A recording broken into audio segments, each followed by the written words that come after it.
the guarantee of healthy forage for your herd. To produce quality silage, you need to take some measures throughout the different phases of the process.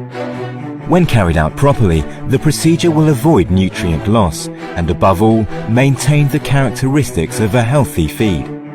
The first step is planting the right crop. Choose a crop that is appropriate for your region, the local climate, and which has potential high yields. Plan beforehand. Estimate the amount of feedstuff your herd will require. Take into account losses that normally occur during the process. Define the type, number, and size of silos you will need. This way you can work out how much crop you need to plant. Establish the right time to harvest. Defining the concentration of dry matter in the whole plant is crucial. For corn, for instance, the dry matter should range between 30 and 35% when it contains enough sugar to enable fermentation. A simple verification of the state of the kernels can help you determine the best time to harvest. You also have to establish your crop's cutting height. For grasses, the cut is done close to the soil. For corn, the higher the cut, the greater proportion of grains, and the better the quality of the silage. Define the right chop length before you harvest. It should be between 10 and 20 millimeters. Particles that are too long make packing more difficult and increase oxidation. On the other hand, particles cut too short can interfere with rumination and cause metabolic disorders among the animals. Due to their high moisture content, grass forages should be wilted before ensiling.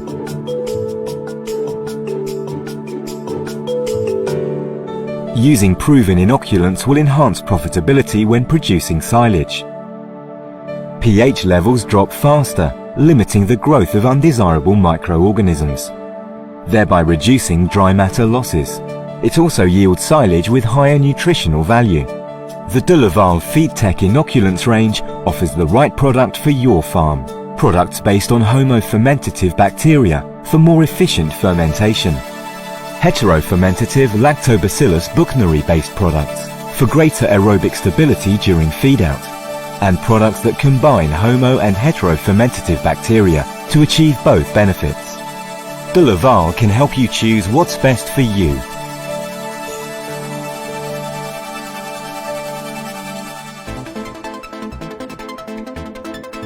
The more you pack your silage, the more you reduce the amount of oxygen in the ensiled material, thereby diminishing the growth of aerobic microorganisms. Each layer should be about 15 to 30 centimeters thick, and the silo should be closed as quickly as possible. The faster you do so, the less time your silage will be exposed to oxygen. Prevent tractor tires from getting contaminated with soil during the process. Spores and Clostridia present in the soil deteriorate your silage and may cause disease in your herd. Good practices show that the ideal time required for suitable packing should be equal to or at least 20% longer than the harvesting time. The total weight of the tractors used in packing silage should correspond to 40% of the total weight of the forage transported in 1 hour.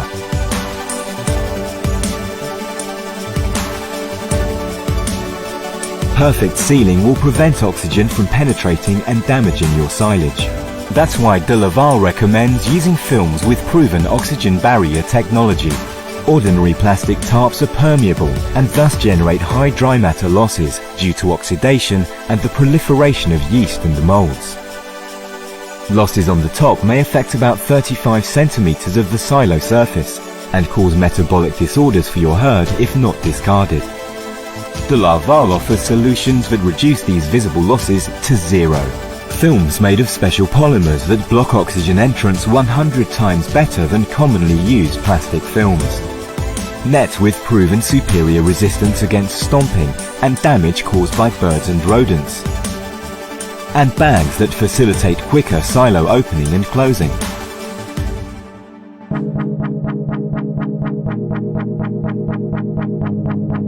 As the pH level and temperature are reduced, the silage will become stable and may be fed to the herd. To reduce aerobic deterioration when unloading the silo, it is recommended to maintain a rapid progression through the silo face, removing at least 30 centimeters every day. At the end, Analyze the quality of your ensiling process. You may check its compaction level through the silo density, the level of dry matter, the temperature and pH attained, as well as the amount of spoiled silage on the top.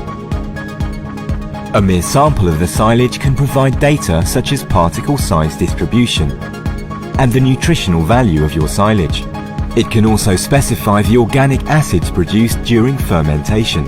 Don't forget, you can't correct mistakes made in the silage, but it is crucial to understand what went wrong and know how to improve it for next season. All these measures translate into greater profit for the producer. The key is to reduce losses. Losing up to 23% of the total forage produced is not uncommon. Most of the losses happen during the fermentation and feed-out phases. But even though some losses cannot be avoided, they can certainly be minimized. Just by using the right inoculant, you will cut your losses significantly and increase your profits. This measure alone will result in more milk harvested for every ton of silage produced. Throughout the production process, you can predict results, propose solutions, reduce losses, and boost your profit. That is what De Laval works hard for. We are committed to making sustainable food production possible, offering solutions that enhance quality and profitability in animal nutrition. During this season and the seasons to come, count on De Laval.